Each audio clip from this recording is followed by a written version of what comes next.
Hello everyone. In this video, let us understand what are the different type of coal stokers that are used in the thermal power plant.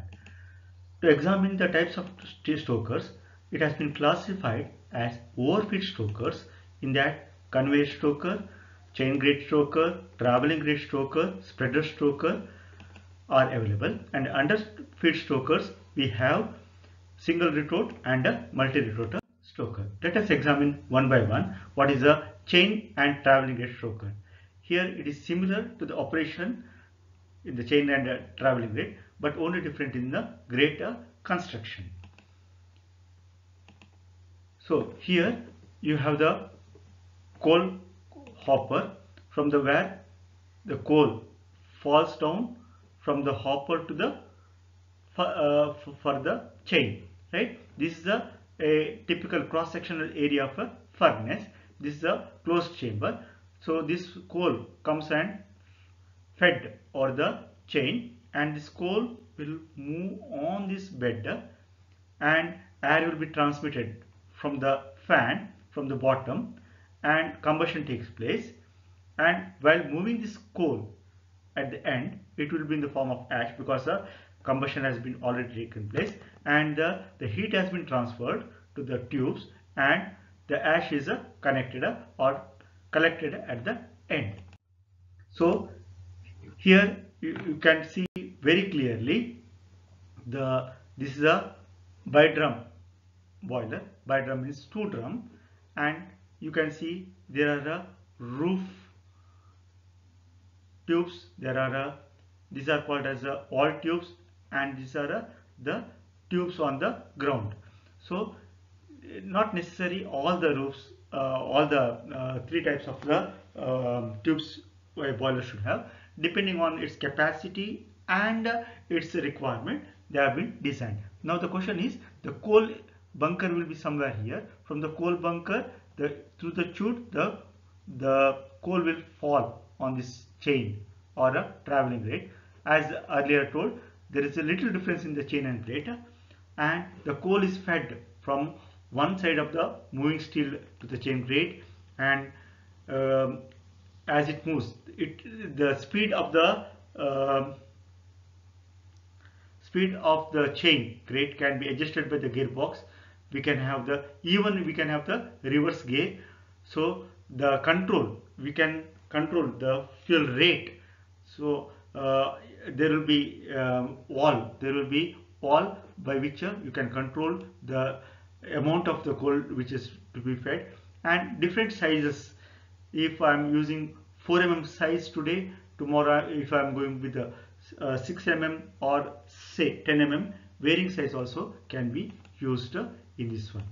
And bed thickness, what is the height of the bed that is required, the coal to be fed, depending on the requirement of the capacity, can be altered. But this is generally and used for the water tube. It cannot be used for the fire tube boilers. So a chain grate stoker consists of an endless chain.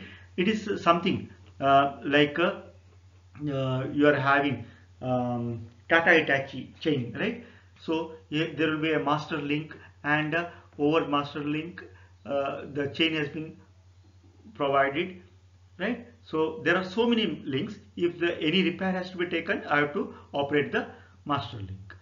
The chain is made up of cast iron connected by the pins, different pins. So master pin is a pin which is useful for the removing during the shutdown or during the stoppage. So the sprocket at the front end is driven by the electric motor. There should be some electrical source.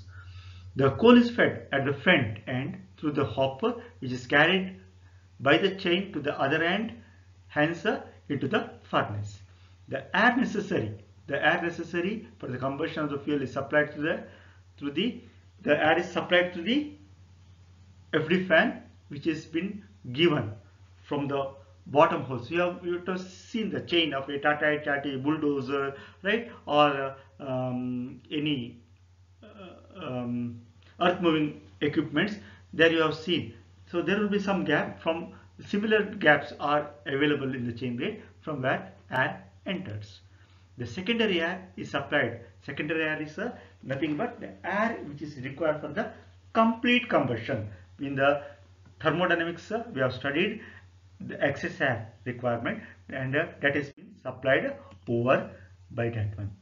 Hence, the rate of fuel supplied to the grate is a boiler can be controlled by two means.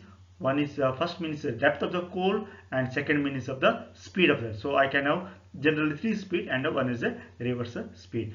The chain grate stokers are widely used for the burning non-caking type of coals. The advantage of chain grate stokers are very simple in construction, easy to remove by using the master pin. Then initial cost and maintenance cost is also less. It is a ash cleaning problem, means it is a self cleaning. If I want to clean after certain operation, you just run without any coal for 3 or 4 times, it itself cleaned. Or suppose if I can also use the water cleaning. So combustion of the control is simple by control of feed chain along with the air supply. Its combustion efficiency is also high. Let us see what are the disadvantages. The suitable only for the small capacity. Coal losses are there, and this coal losses is called as a unburnt losses, which the coal along with the ash will be collected. This is some disadvantage, and it is a clinker formation. This is a very new term for you. What is meant by clinker formation? The clinker formation is nothing but similar to the lumpy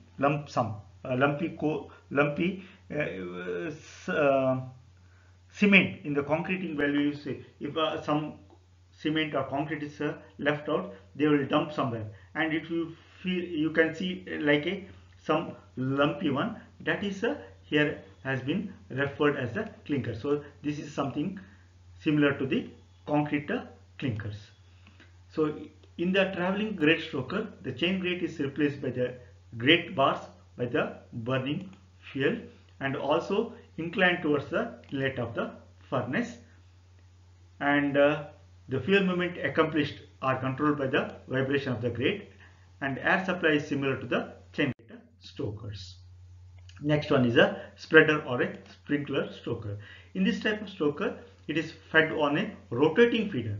So here the rotating feeder is being used, and this rotating feeder is used by fitting the blades on the periphery. So here the blades are used at the periphery of the feeder, right? And other type of feeders are reciprocation and endless beltless spiral worm are also used over here. So this is the sketch. Here it is a, see, you can see the drum, and there is a feeder and a sprocket, and coal from the bunker comes to the hopper and it fed over. So here the coal is fed over the tubes. These are the tubes, and it has been fed over the tubes, and heat is generated and air is supplied from the bottom.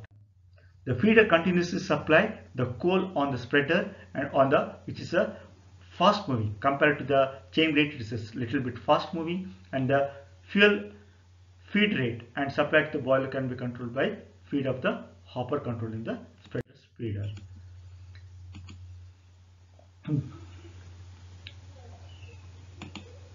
The feeder is a rotating drum fitted with the blades on the periphery and other type of reciprocating ramps. The advantage of the spreader stokers are they are simple in construction, they are wide variety of low quality, even semi-bituminous coal can be used, and preheated air can be used for improving the efficiency, that is used by using a air preheaters, and the fuel burns rapidly, and hence the caking tendency will be very low, and it is respond to the quick wearing load. Next, let us see what are the disadvantages. The disadvantage is it is not possible to burn varying size of coal. Means today you are using 4 mm, tomorrow suddenly you want to use 10 mm. That is little bit different, which is possible in the chain grate. It is not possible in the spreader. A part of char, burnt suspension. Hence the fly ash means I should have since it has been fed over the tubes, there should be the coal can be go along with the ash, that is called the fly ash, and there should be some equipment to hold that fly ash. This is necessity by means of a electrostatic precipitator. Unburnt carbon particles may escape through the flues and reduce the combustion efficiency. So next one is the single retort stokers. Here we can see the sketch. There are some push. These are used once again in the naval or a ship, and by pushing the rackers, the coal will the fed over the tubes, and air has been supplied from the bottom. So the principle of construction of the single retort is shown here. It is the fuel is fed through the hopper and pushed to the retort by the piston ram arrangement. So this is a little bit not used in the thermal power station, but that are used in the ships or in the marine application. So multi-retort stokers, this is also somewhat outdated. They are not there, but yes, occasionally we can see this type of retorter stokers. So this consists of a fuel hopper and coal pushers are used, and I'll show the sketch in the next one. Right here you can see, not I'm having the main pusher and tires. So this pushes, it will go little bit next stage. So this one pushes, it will go to the next stage. Like that I can use this multi-retorter stokers. So the primary air enters to the wind box, the air entering to the chamber, that is called as a, here it is called as a wind box, and the air damper is provided by the air inlet to the wind box by the control of the airflow to the furnace. The airflow to the extension of the grate is the entry controlled by the dampers. So damper controls are nowadays done by the by the PLC controllers, and it can be controlled by the computer systems. The ash formed from all the retort fall into the ash pit, which is collected and dumped to the ash handling system. The advantage of multi-retort stokers are they are suitable for high capacity power plants. Their combustion efficiency is very high, and the fuel is pushed off by pushers perform the cleaning action. So when you push, there will be vibration, and because of that one, the self-cleaning of the furnace takes place. Automatic combustion control can be adopted in the stokers, and the stoker can respond very quickly to the variation. Let us see what are the disadvantages. The operation maintenance is expensive because of the moving parts. The initial investment is high. Ash clinker formation is very high, because if it is a little bit coal is not pushed properly, it will get a time to form to get converted into clinker. That is a disadvantage over here. It needs a large area, because pusher and rack arrangement, it requires more space, and low grade and high ash fuel cannot be burned successfully here.